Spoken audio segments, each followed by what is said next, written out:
On Thursday night, Elon Musk upstaged his own semi-truck launch with the news that Tesla is going to build a new performance car, the Roadster. The specs certainly have the internet ablaze this morning. A 200 kilowatt-hours battery and 620-mile 1,000 kilometers range, 0.6 mph in 1.9 seconds, the standing quarter-mile in 8.9 seconds, and a top speed of 250 miles per hour. That's truly impressive, particularly if it costs just $200,000. But Musk claims that it will be the fastest production car ever made. Seem more than a little hyperbolic from where I'm sitting. You see, we're entering another one of those automotive arms races, where engineers and designers attempt to outdo each other in the performance stakes with ever more extreme hypercars.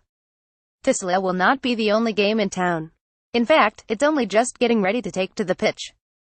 Supercars are passé, it's all about the hypercar now. Supercars like the McLaren F1 and Ferrari Enzo used to be the last word in four-wheeled performance until a reborn Bugatti came along and rewrote the rules.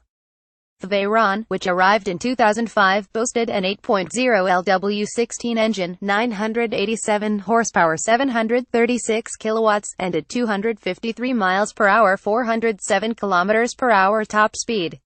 The supercar was dethroned, and the hypercar became king. But achieving massive power and bonkers performance from an internal combustion engine is old hat, even if Bugatti is sticking to the formula with the Chiron. The next evolution of the hypercar added electric power to the mix, exemplified by cars like the Porsche 918 Spider, McLaren P1, and Ferrari LaFerrari. These borrowed concepts from Formula One and Le Mans to advance the art form, which is now progressing to even more extreme hybrids like the Ariel Hypercar, Aston Martin Valkyrie, McLaren BP23, and Mercedes AMG Project One. Pure electric performance, but those are hybrids, and the Tesla Roadster is a battery electric vehicle, something that most AR's readers agree is the real future for road cars. But as noted above, other outfits are already playing in this space. For example, Rimac Automobile is responsible for the EV technology that powers Monster Tajima's Pikes Peak Hill Climb Racer, Koenigsegg's Regera hybrid hypercar, and the aforementioned Aston Martin Valkyrie. Last year, the company's 1,072 horsepower 800 kilowatts, 1,180 FTLBS 1,600 Nm concept 1F hypercar was already embarrassing cars like the LaFerrari in drag races, and its forthcoming Concept 2 promises even more extreme power and torque. Then, there's NextEV's Neo EP9F hypercar, which packs 1,341 horsepower 1 megawatt and 1,091 FTLBS 1,480 Nm. This one recently set a scarcely believable Nürburgring lap time of just 645.9 earlier this year. Like Rimac, Neo should be taken seriously. The company just raised $1 billion of investment ahead of the launch of its electric SUV, which is due out next month. Other contenders include the 6-motor, 1,250 horsepower 932 kilowatts, 3,650 FTLBS 4,948 Nm RAESR Tachyon Speed and the Vanda Dendrobium, although I'm less certain either of those will deliver upon their claims. Even Lucid's Air deserves a mention.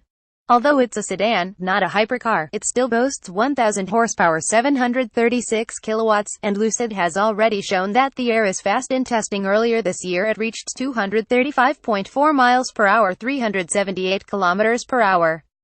Speaking of statistics, I'm not entirely sure what to make of Musk's claims that the 3-motor Roadster will have 7,376 FTLBS 10,000 Nm of torque.